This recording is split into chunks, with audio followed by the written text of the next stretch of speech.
Welcome to Kusum Vet Planet. I am Kusum Meghwal and I am a veterinary student. This video is about those veterinary students who wanted to prepare for UPSC Civil Services examination and also for those students who have non-veterinary background and wanted to take veterinary as their optional. So for this, we have with us Dr. Aman Bishla sir, who has cracked this examination in the year of 2016 with rank 314 and got the cadre IRS, that is Indian Revenue Service. Sir has graduated from Mahatma Gandhi Veterinary College and presently working as Assistant Commissioner of Income Tax at Faridabad. So let's get started with the video. Good evening, sir. Welcome to my channel, Kusum Vet Planet. Thank you, Kusum, for inviting me. Yes, sir. Sir, first of all, I wanted to ask you, please brief about the veterinary optional and what are the benefits of veterinary optional in UPSC exam? For a veterinarian, UPSC exam is kind of different planet altogether, है ना? हम general studies को बिल्कुल नहीं पढ़ते हैं, तो हमारी जो स्ट्रेंथ है इस एग्जाम में औरों की कंपटीशन में अगर हम बात करें तो वो हमारा वेटनरी साइंस ऑप्शनल है, जिसको हमने 5 साल पढ़ा है ना? एक साल में हम 3 बार एग्जाम देते हैं, तो उस चीज को कितनी बार हम रिवाइज करते हैं कि हमें आंसर राइटिंग की जरूरत नहीं पड़ेगी। बहुत कम वेटनरियंस चूज करते हैं वेटनरी साइंस, वो भी बहुत गिनती के लोग होते हैं, 10 से 12 लोग। और जो एग्जामिनर आपका होगा, जो चेक करेगा, वो भी वेटनरी साइंस का होगा, तो वो आपको मार्क्स थोड़े से लिबरल मार्क्स देंगे। और हमें लगता है कि सिलेबस बहुत वास्ट है, ऐसा बिल्कुल भी नहीं है। सिलेबस बहुत सारे मुश्किल सब्जेक्ट हैं, पैरासिटोलॉजी, माइक्रोबायोलॉजी, है ना, ये आते ही नहीं है, तो इसलिए फॉर ए वेटनेरियन ये बहुत अच्छा सब्जेक्ट है।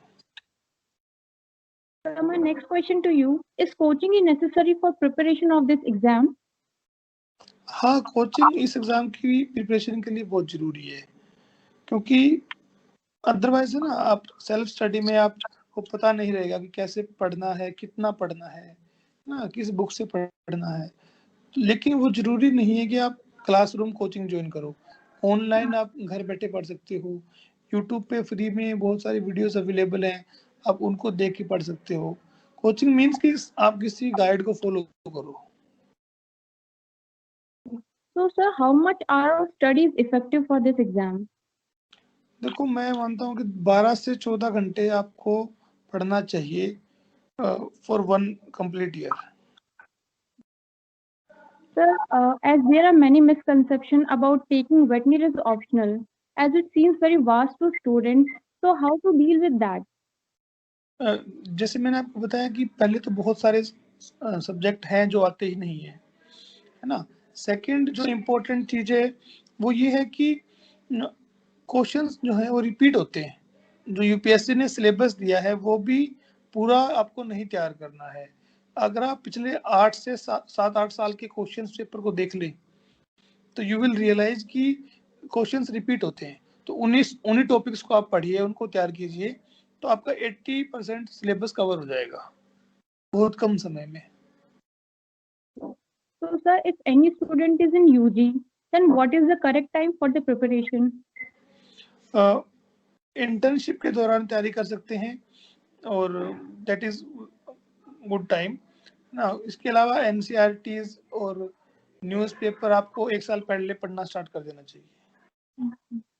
Sir, if anyone is working official or in PG, then जो कोई अगर वर्किंग ऑफिशियल है तो अर्ली मॉर्निंग में टाइम निकालना चाहिए, है ना। ये एग्जाम बहुत डेडिकेशन के साथ ही क्वालिफाई किया जा सकता है, और अगर आप जॉब के साथ इसको करोगे तो डेडिकेशन जो आपको 3 गुना ज़्यादा चाहिए, है ना। अर्ली मॉर्निंग उठो, 5 बजे से लेके 7-8 बजे तक 3 घंटे सुबह पढ़ो, दिन में भी उन्हीं चीज़ों को रिवाइज करो, है ना। माइंड सेट वैसा बनाओ, सोचो जितना भी आप अपने समाज के बारे में सोच सकते हैं, तो नए आइडियाज सोचो, दिन भर उसके अंदर इन्वॉल्व रहो, डायरेक्टली या इनडायरेक्टली। तो थोड़ा सा मेहनत ज़्यादा करनी पड़ेगी। sir, then how to keep motivated throughout the journey? देखो, मोटिवेशन के लिए तो इनहेरेंट मोटिवेशन होता है, थोड़ा सा बाहर से भी आप ले सकते हैं, इनहेरेंट तो हर एक इंसान का एक अलग विजन होता है ना। किसी को अपने आप को प्रूव करने के लिए बनना है, किसी को दूसरों की मदद करने के लिए बनना है, पर जो वो विजन होता है, जो ड्रीम है, वो आपकी ना फिक्स होनी चाहिए। ऐसा नहीं है कि आज किसी कारण से पढ़ने की तैयारी कर रहे हैं, कल कुछ और कारण होगा ना। कुछ एक्सटर्नल मोटिवेशन जो है, अगर आपका इनहेरेंट मोटिवेशन स्ट्रॉन्ग इनफ है तो एक्सटर्नल मोटिवेशन थोड़ी सी हेल्प करता है। आप जो टॉपर्स हैं उनकी वीडियोस देखिए, उनकी स्ट्रगल्स देखिए, वहाँ से आपको सीखने को मिलता है ना। मोटिवेशनल मूवीज आप देख सकते हैं, लेकिन इनहेरेंट मोटिवेशन होना बहुत जरूरी है। Sir, can average students crack this exam? Or we need most to be of a the students most of the students who crack this exam are average student instead, क्योंकि वो school time में, college time में इतना नहीं पढ़ते हैं, तो उनकी वो एक इच्छा रहती है कि वो ललक रहती है कि हमें मतलब जो वहाँ मेहनत नहीं की अब उसको कर लें। Sir, what was your strategy? Strategy मेरी वेटनरी साइंस के लिए पूछ रहे हैं आप या पूरा overall? Sir, veterinary science specially. हाँ देखिए, वेटनरी साइंस तो मैंने इंटर्नशिप के दौरान ही नोट्स बना लिए थे, जो यूपीएससी का सिलेबस है वैसे, पर उन नोट्सों को मैंने पढ़ा एग्जाम से 10 दिन पहले ही पढ़ता था मैं, क्योंकि वेटनरी में मैं यूनिवर्सिटी में अच्छी रैंक रही मेरी हमेशा, तो कमांड था मेरा, तो इसलिए मुझे ज़्यादा एनर्जी इन्वेस्ट नहीं करनी पड़ी वेटनरी साइंस में। लेकिन बाद में अब मैंने अपने नोट्स को फाड़ के उनको दोबारा से मैंने री इन्वेंट किया, क्योंकि वो सिलेबस मतलब बहुत ज़्यादा नोट्स बना लिए थे, तो फिर मैंने सिर्फ इम्पोर्टेंट टॉपिक्स पे फोकस किया। एंड देन आई रियलाइज कि आपको सभी टॉपिक्स को इक्वली ट्रीट नहीं करना है। कुछ टॉपिक आपके बहुत ज़्यादा इम्पोर्टेंट हैं, उनको उसी के अकॉर्डिंगली टाइम और एनर्जी दो। जो कम इम्पोर्टेंट है उनको कम समय दो आप। So, what would you say about newspaper reading? Newspaper में हम बहुत समय वेस्ट कर देते हैं, जिसको हमें अवॉइड करना चाहिए। न्यूज़पेपर से अगर आप एक दिन में 1 या 2 इम्पोर्टेंट न्यूज़ उठा लें और उनको पढ़ें अच्छे से, उनके ऊपर ही एनर्जी लगाएं, तो आपके 2 टॉपिक भी तैयार हो जाएंगे और आपका समय वेस्ट भी नहीं होगा। नोट्स बन जाएंगे, उनको रिवाइज करते रहें नेक्स्ट 15 डेज तक डेली, है ना, तो उससे आपको ज़्यादा बेनिफिट मिलेगा। So, how to practice for answer writing?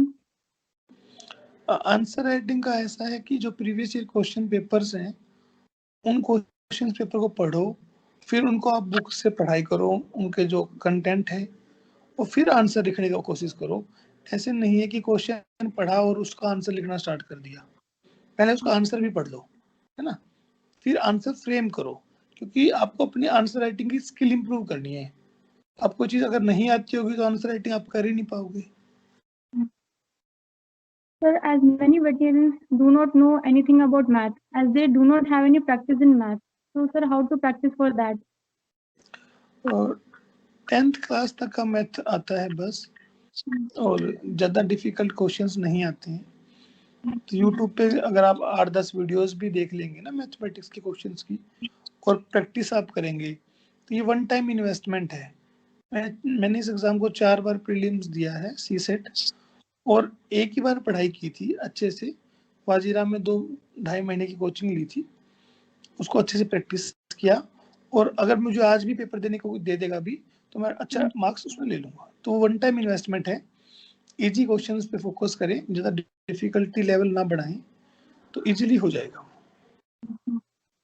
So, if a person the person preparing for UPSC exam should keep a backup plan or not? देखो, बैकअप प्लान तो होना ही चाहिए हर स्टूडेंट के लिए, लेकिन एक वो जुनून भी होना चाहिए कि मुझे करना ही है, मतलब उसको बैलेंस करना बड़ा ज़रूरी है। अगर बैकअप प्लान पे ज़्यादा ध्यान देंगे तो जो मेन प्लान है वो फेल होने के चांस रहते हैं। तो उस शिद्दत से, उस जुनून से पढ़ाई करनी चाहिए कि अगर नहीं हुआ तो फिर दोबारा इसी को करना ही है इसको। So there is no option for quitting the exam if you have once decided.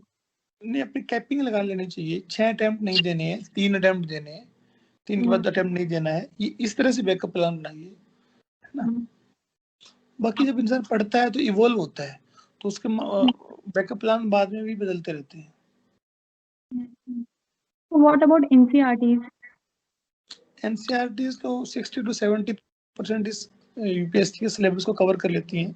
अगर उनको अच्छे से पढ़ लिया जाए, सिर्फ उनको भी पढ़ लिया जाए, तो भी यूपीएससी को करेक्ट किया जा सकता है, वो इतनी इम्पोर्टेंट है। So then how to prepare for interview? Interview की प्रिपरेशन जो है, जिस दिन से आप यूपीएससी की तैयारी करना स्टार्ट करें, उसी दिन से कर देनी चाहिए। बेसिकली इंटरव्यू क्या है? इंटरव्यू है कि आपका एक पर्टिकुलर टॉपिक है, उसके बारे में आपके पर्सनल विचार कैसे हैं। अगर कोई क्रॉस क्वेश्चन पूछेगा उससे, तो कोई आपका ओपिनियन बना या नहीं बना। फॉर एग्जांपल अगर मैं बात करूं वुमेन एम्पावरमेंट की, कोई इंटरव्यू में मुझसे पूछेगा कि वुमेन एम्पावरमेंट क्यों जरूरी है, लेकिन अगर कोई व्यक्ति ये मानता ही ना हो कि वुमेन एम्पावरमेंट की जरूरत है नहीं है, और वो पढ़े जा रहा है बस पेपर में लिखने के लिए, तो वो उसको हेल्प नहीं करेंगे। तो पहले तो वुमेन एम्पावरमेंट की जरूरत क्या है जब आप पढ़ें, तो उसको उसी तरह से समझें कि आप वो फील्ड में जाके आईएएस बनोगे तो कैसे आपको उसको करना है। पहले प्रॉब्लम को समझें, फिर उसको सॉल्यूशंस को आप समझें। अगर आप इस तरह से पढ़ाई करेंगे स्टार्टिंग से ही, तो इंटरव्यू में की तैयारी आप कर रहे हैं। Sir, I have seen that most of the veterinary students are not perfect in English. So then how to prepare for that?